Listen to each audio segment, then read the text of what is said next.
Sisimulan ng ipakalat ang 10,000 pulis sa mga sementeryo, terminal at airport sa Sabado bilang paghahanda sa undas.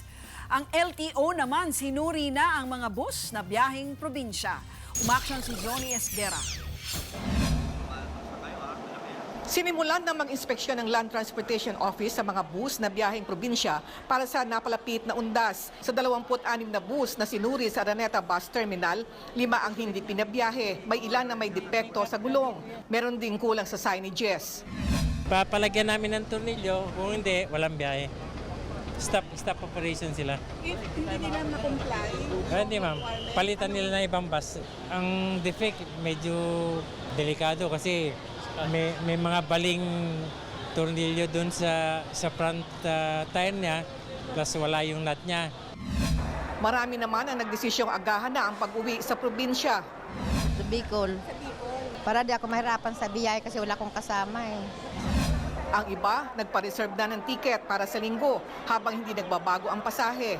May reservation na po, then dinudumog na po tayo ngayon ng mga pasahero. Actually ma'am, nauubos naman po ito in the whole day, lahat po ng ticket. Mga 100 plus po mahigit. Sa darating namang Sabado, ipapakalat na ang 10,000 pulis sa mga sementeryo, terminal at airport. Huwag po tayong magugulat kung meron po tayong makitang military officers on the ground, lalo na po dun sa ating mga ports. So makikita po natin sila sa ating seaports, lalo na po sa ating po mga terminals, nandun din po sila. But specifically, we're trying to deploy din po sa ating mga seaports. So nandyan po sila para alalayan yung ating mga kababayan na maglalakbay.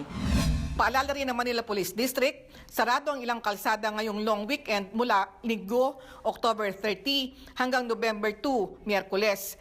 Yan ay ang bahagi ng Aurora Boulevard mula sa Dimasalang hanggang Rizal Avenue, Blumentritt mula A. Bonifacio hanggang P. Guevara, Dimasalang mula Makiling hanggang Blumentritt, Retiro mula Dimasalang hanggang Blumentritt Extension, P. Guevara mula Cavite hanggang Pampanga at Leonor Rivera mula Cavite hanggang Aurora Boulevard. Simula naman sa Sabado, magsisilbing parking areas para sa mga pupunta sa sementeryo ang bahagi ng Craig, Sulu, Simon, Oroquieta, F. Huertas at Metrica Streets.